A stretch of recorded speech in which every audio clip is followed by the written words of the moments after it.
नमस्कार, मयुरी रेसिपीमध्ये तुमचं स्वागत आहे। आज आपण बनवणार आहोत ढाबा स्टाईल पालक पनीर। त्यासाठी लागणारे साहित्य पुढील प्रमाणे। मी इथे पालक घेतलेले आहे, 250 ग्रॅम पनीर घेतले, 2 टोमॅटो घेतले, बारीक चिरलेला कांदा, 7 ते 8 हिरवी मिरची, आलं लसणाची पेस्ट, हळद, बिडगी मिरची घेतलेली मी तिखट आणि चवीनुसार मीठ। मी इथे सुहानाचं पालक पनीर मिक्स घेतलेलं आहे। मी याच्यामध्ये थोडंसं पाणी टाकून पेस्ट करून घेतलेली आहे। चला मग आपण आता पुढच्या रेसिपीला चालू करू। इथे मी पाणी गरम करून घेतलेलं आहे। आता त्यात आपण पालक शिजायला टाकूया।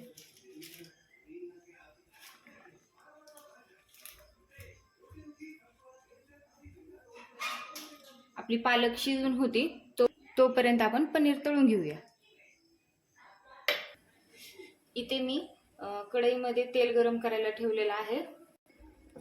आपलं तेल गरम झालेलं आहे, आपण पनीर तळून घेऊया।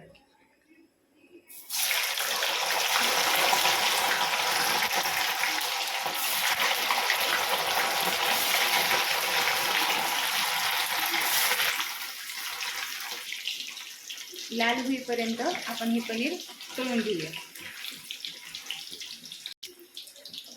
बघू शकता हे पनीर आपलं लाल झालेलं आहे। आता हे आपण काढून घेऊया।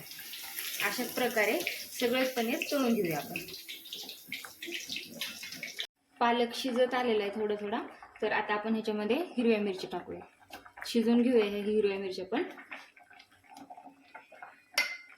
आपलं पालक शिजलेलं आहे, आपण हे थंड पाण्यामध्ये काढून घेऊया। थंड होईपर्यंत आपण टोमॅटोची प्युरीही काढून घेऊया।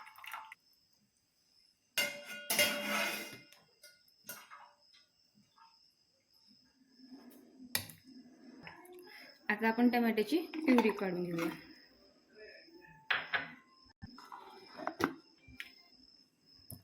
प्युरी आपली तयार आहे। आपण पालक थंड झाले, आपण त्याची ही प्युरी करून घेऊया।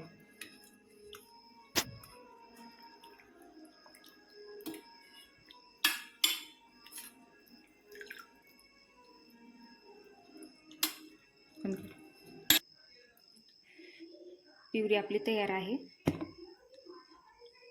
अशाच प्रकारे बाकीची ही प्युरी।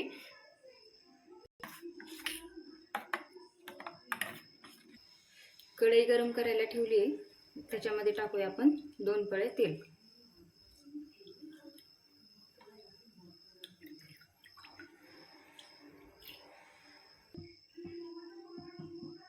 तेल गरम झालेले, त्यात आलं लसणाची पेस्ट टाकूया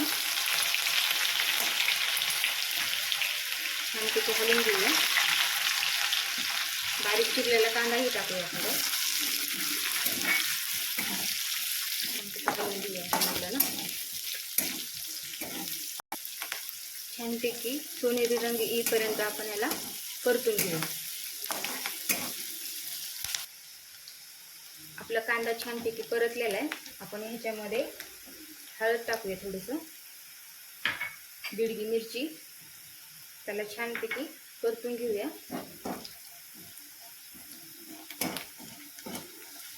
झालेले बारीक गॅस करूया आपण आणि टोमॅटोची प्युरी टाकूया।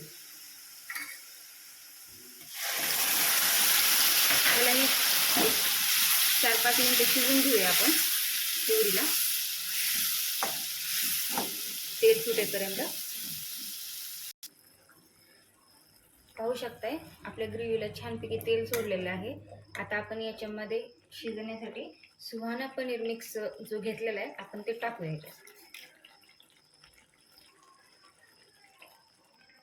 ह्याला 4-5 मिनिटं शिजून घेऊया आपण। छानपैकी मिक्स करूया।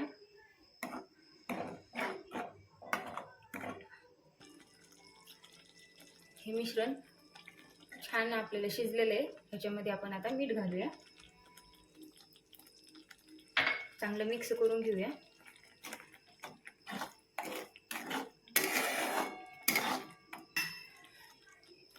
ह्या प्युरीमध्ये आता आपण पालकाची प्युरी टाकूया, छानपैकी मिक्स करून घेऊया।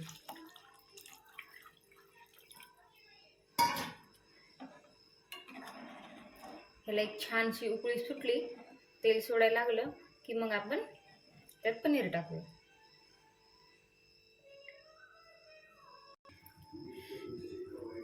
भाजीला छानपैकी उकळी फुटलेली आहे.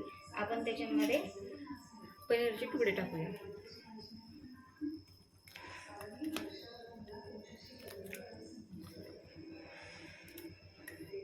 आणि एक उकळी अजून एक काढून घेऊया.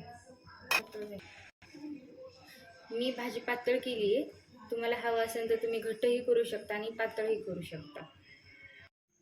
तुम्ही पाहू शकता आपली ढाबा स्टाईल पालक पनीर बनून तयार आहे. तुम्हीही नक्की ट्राय करा आणि सोबतच चॅनलला सबस्क्राईब करायला विसरू नका.